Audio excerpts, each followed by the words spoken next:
everyone. I am Sandra, and today I'm joined by my colleague, 𝗬𝗵𝗲, and we are part of the cyber and privacy team here at KPMG in Nigeria. 𝗬𝗵𝗲, what do you think?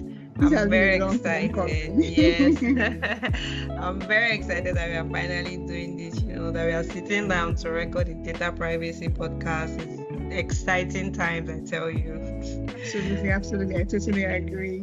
We are really thrilled to welcome you, our dear listeners, to our very first episode of our podcast channel titled The Secure Line. Yeah. So on this podcast channel, we'll be exploring the evolving landscape of data protection, cybersecurity, and responsible digital practices. Absolutely. And for today, for our debut episode, really, we're going to be diving into a very, very important topic, even though today's topic is more foundational, so that we can just educate our listeners on some very important basics they need to bear in mind, throughout our discussion on the various, important topics, and we'll be discussing during our podcast episodes. Yeah. So for today's topic, we'll be diving into the data privacy triangle, exploring key stakeholders and their roles and responsibilities, like the data controller, the data processor, and even you, the data subject. So we'll be discussing the relationship between these three important stakeholders. Yeah, thank you, Sandra. You've spoken so well, and I'm very excited that we are doing this to try and unpack some of these things that you've mentioned. The world is really changing. How we handle data, how organizations handle data is evolving every day, and even regulations around data privacy, they are evolving. So it's really nice, that we are doing this to try and break down some of these things, like who is the controller, who is the processor, who is the data subject. And to do this today, as part of our first episode, we have a very, very seasoned associate director here in KPMG. His name is 𝗬𝗵𝗲 𝗖𝗍𝗍 is an absolute powerhouse in cybersecurity and data protection. So we are in for a treat today, really. I know that it's going to be very, very interesting. So Sandra, we'll be discussing who the power players are in data protection, what are the real world implications of how our data is handled, and who is even handling this data. So whether you're a privacy professional, you're a tech leader, or you're really just curious about how your personal data is managed, please sit back, enjoy, because this episode is absolutely for you. So 𝗬𝗵𝗲, I'd like you to just shed more light to our listeners on our topic, the data privacy triangle, controllers, processors, and you. But I would like us to start with the basics. Just explain or shed some, more light to the listeners. Who is a data controller? Who is a processor? And a data subject? And there seems to be a triangle amongst these three key stakeholders. So we want to unpack this, and I would like you to just do justice to the topic. Yeah, thank you, Sandra, and thank you, 𝗬𝗵𝗲. It's also my pleasure to start off with our podcast with both of you, and thank you for the introduction as well. So to the basics, actually, data controller, data processor.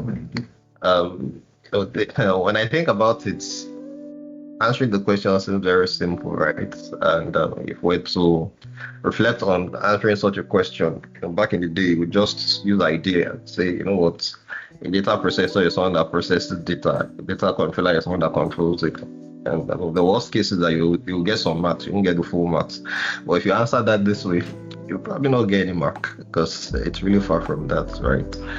The literal words can't really provide adequate perspective to what this really means or what they mean. So the basic definition, of a data controller, sometimes we refer to them as just controllers and processors, right? So the data controller is that person, or that entity that is responsible for determining the purpose and the means of processing. Yeah, so that looks like a lot of purpose, means, processing, right?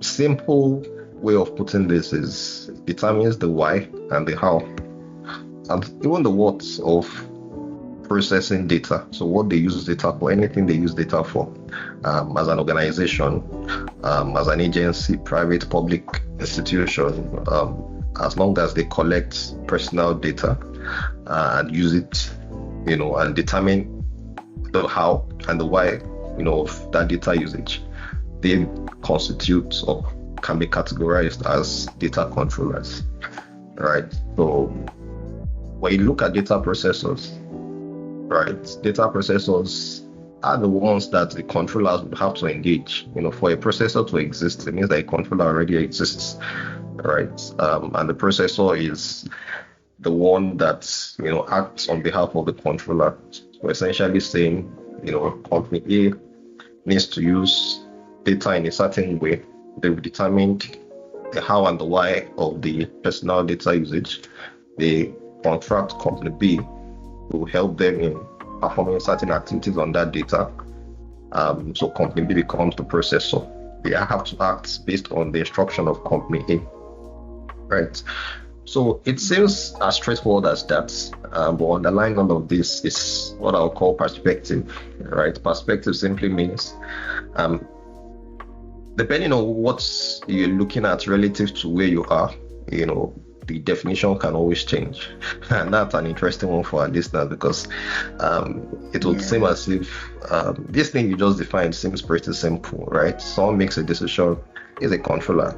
Another one acts on an instruction from the controller, they become the processor, right? So it's interesting because an organization or an entity that you have called a controller, you are really calling that organization a controller with respect to something very specific, right? It is with respect to where you stand or what you're considering, right? So if I look at most organizations today, right, perform recruitment process, right?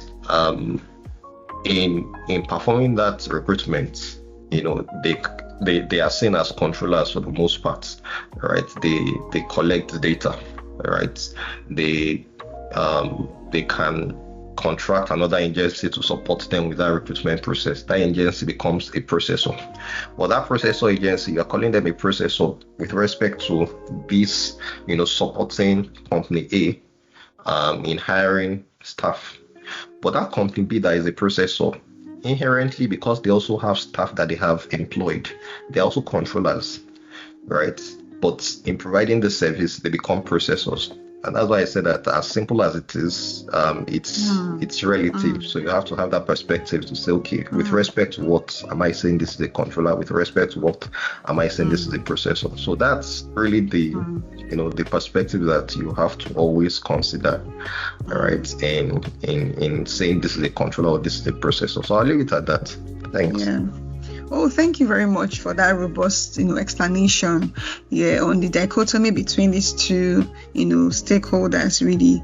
Well, I just wanted to just shed some more light. So what will you say? How would you really describe the role of the data subject in this, triangle between the controller, the processor, and then the data subject, so where is their place and why should individuals really care about these distinctions?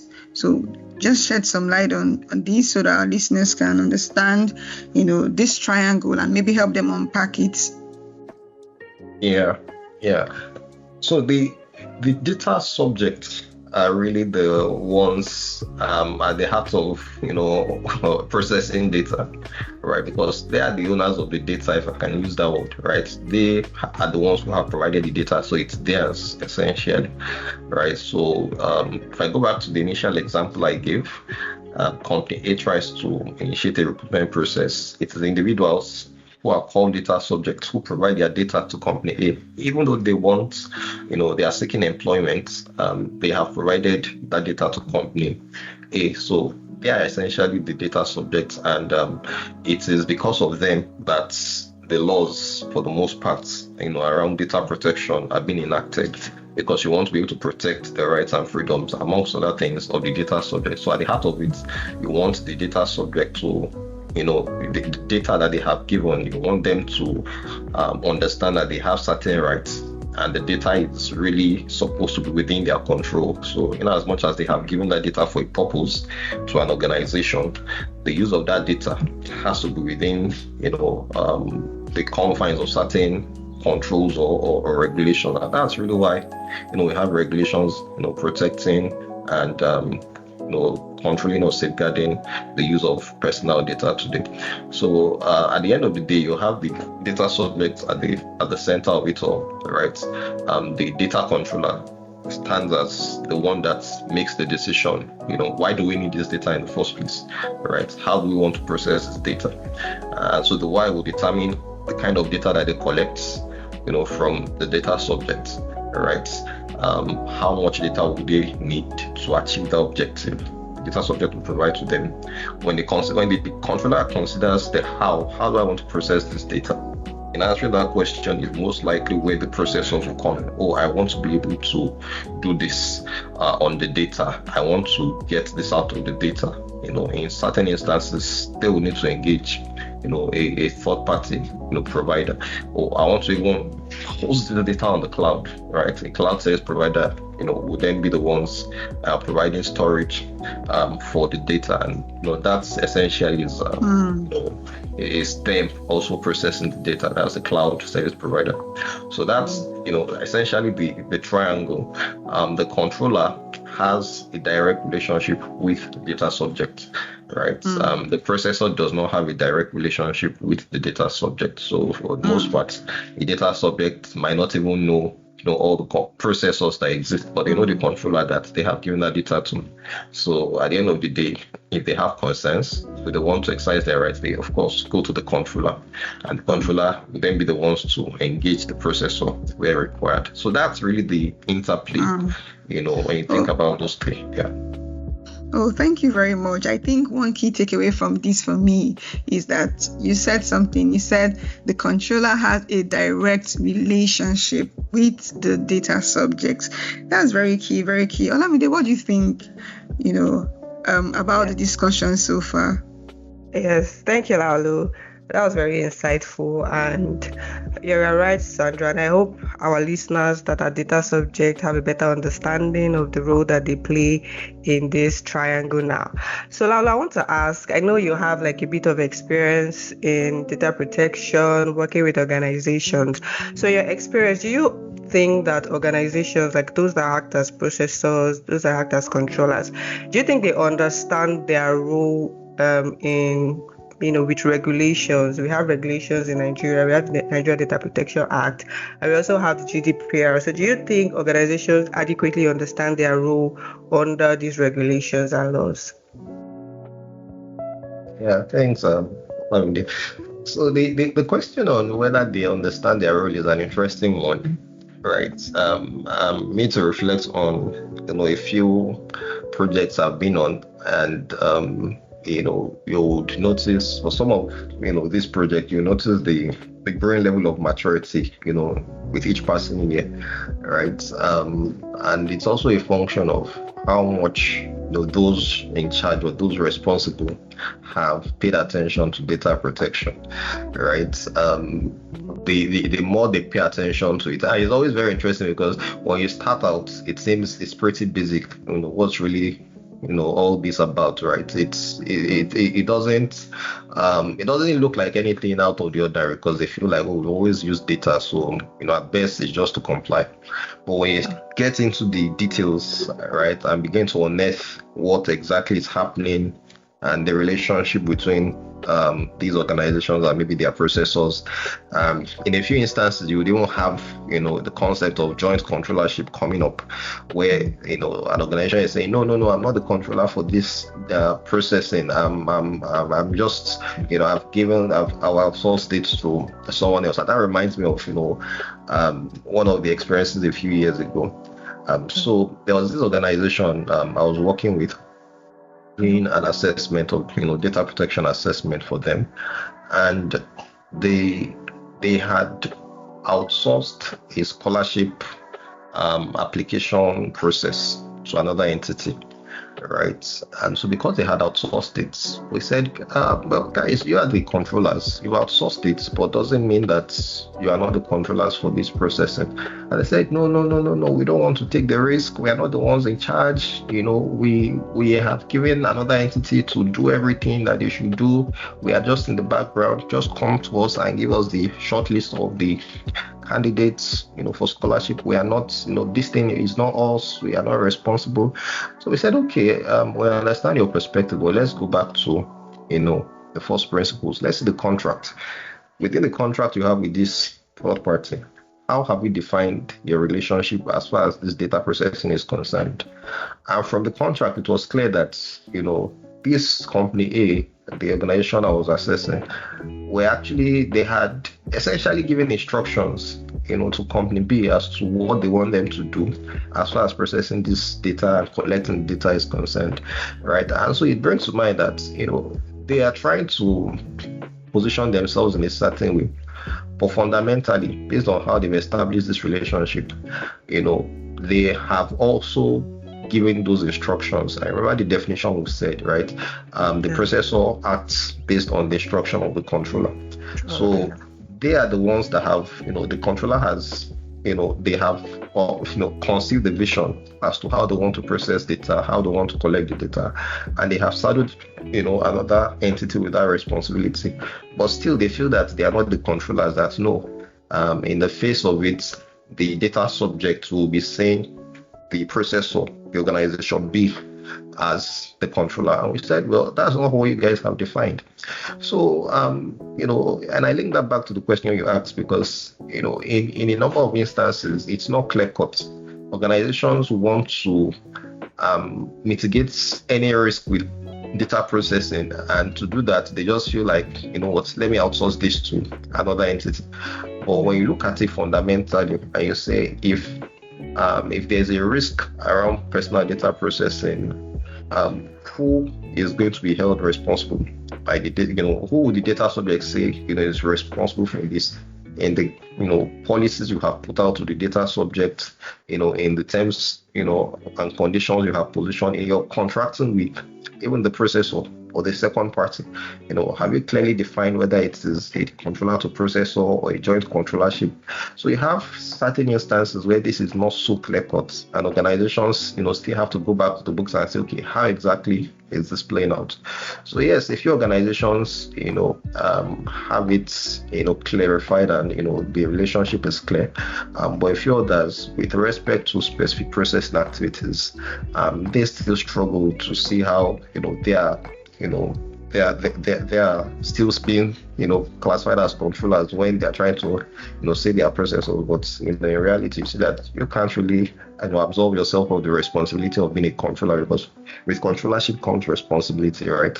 You are ultimately responsible with everything that happens with the data, right? So that's really it. It would also be good to, to get your own perspective, really. Yeah, well, thank you, Lalu. So one thing when you're talking about, like, when controllers and processors, when they are working together, or when a controller may be outsourced to a processor, and there's some issues around that. One thing I want to, ask is, especially based on the kind of experience you have, how do you think they resolve specifically, you can give specific example, how they resolve some of those issues they may have? And, when they're working together, do you think that the data subjects who are really in the middle of all of this, do you think they have a clear sense of, this is who the controller is, this is who the processor is? Or do you think the data subject might not really understand who their data is, or who the controller is giving their data to?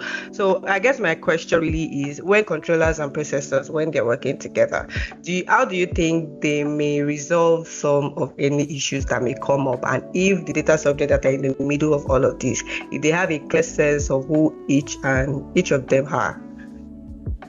Okay.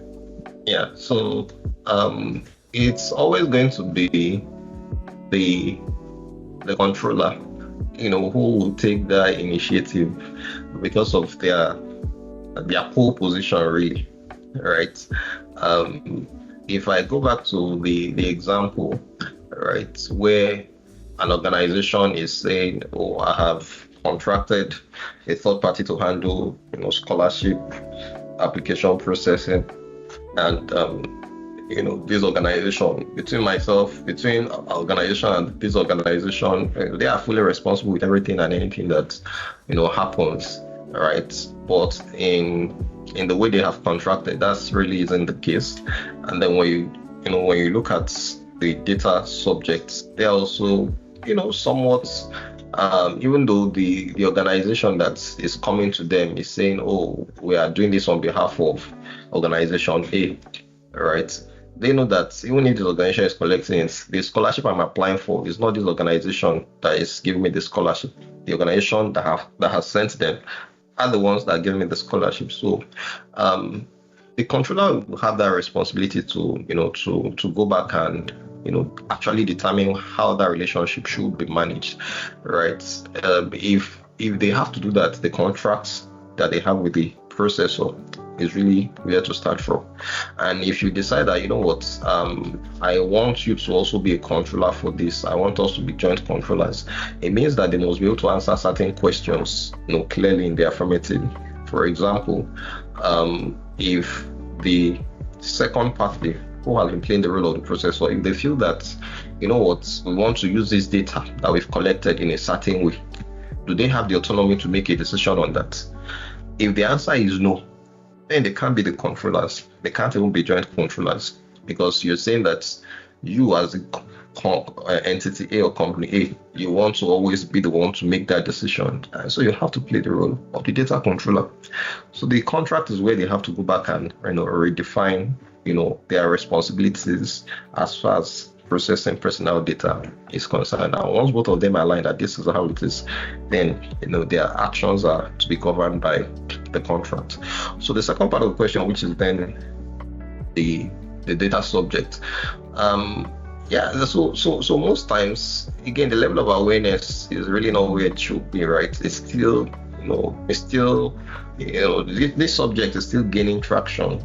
So the average person on the streets, if you talk about personal data protection, they probably won't have as much knowledge or information to even understand, that this is what, this is really all about, right?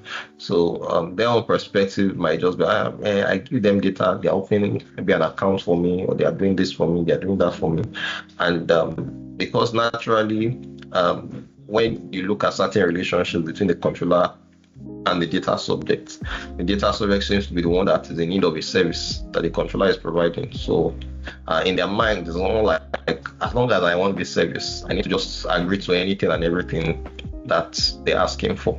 And that's also why the regulations or the laws are there, right, to guide that relationship, so that as a controller you don't feel like, because I'm providing a service, I can ask for anything and everything, even if it's not related to this service, right? I can use the data in any way I want because I can, and after all, I'm providing a service to the data subject.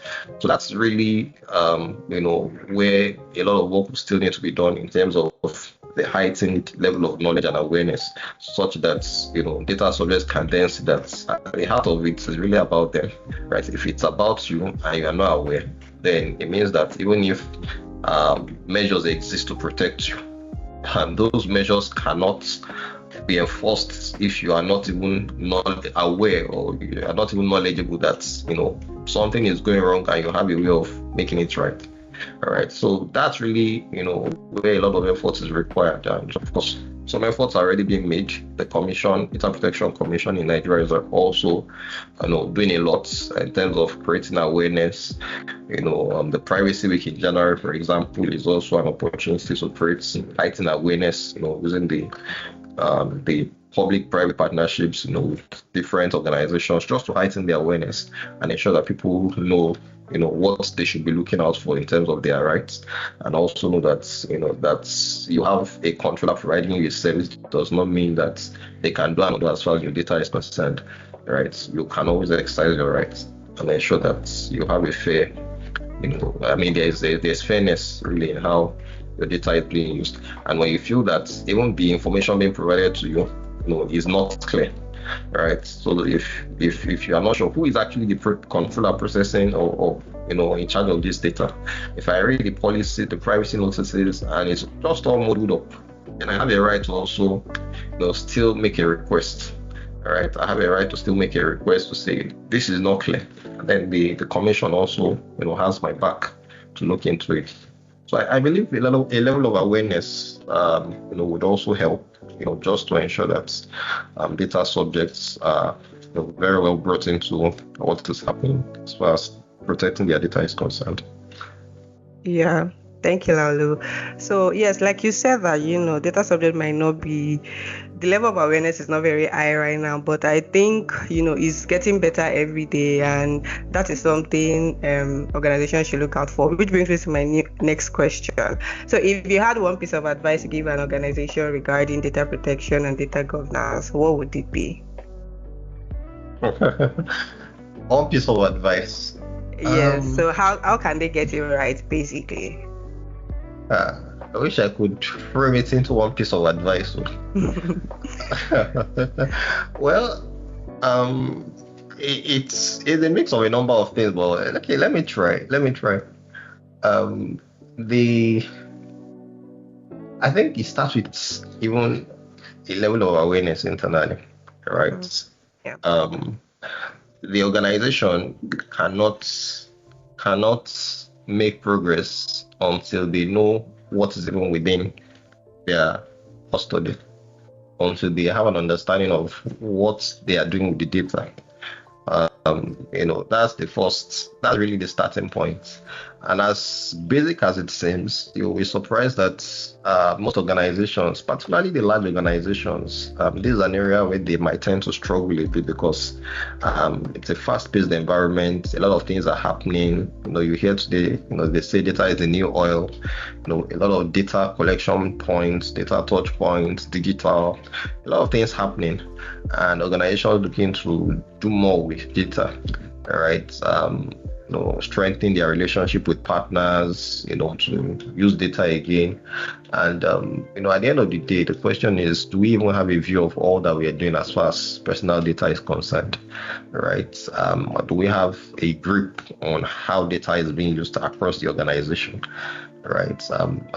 If that awareness is not there, if that insight or knowledge does not exist, then no matter what they think is being done to adhere to the requirements of the law, easily there could be gaps, right? Because you can't control what you can't see. So visibility is key. So I think for me, fundamentally, I would say organizations need to have a clear process in ensuring that there's visibility across their personal data processing landscape. So whether it's employee data, recruitment candidate data, vendor data, CCTV data, website visitor data, they have a lot that they do, right? How do you use this data? What systems collect this data? Where is the data stored? How do you back up the data? Right? They need to have that clear visibility, and when they then establish that at the baseline, they can then begin to assess, the use of the data and every other thing against the requirements of the law. So for me, I think visibility is key, and that's what I would say they need to start with. Thanks to our guest, 𝗖𝗄𝗧 𝗵𝗃. Laulu, we really had fun. Thank you for sharing very valuable insight on data privacy triangle. Yes, it was such an insightful session today. I almost didn't even want it to end. And to our dear listeners, we hope today's conversation gave you clarity on who's handling your data and the responsibilities share the responsibilities between a data controller and a processor, and just generally what to look out for when an organization or even an individual is processing your data. If you found this episode useful, be sure to subscribe to our channels, and please don't forget to follow us on our social media platforms for further updates on future episodes. Until next time, stay secure, stay informed, and stay in control of your data. See you next episode.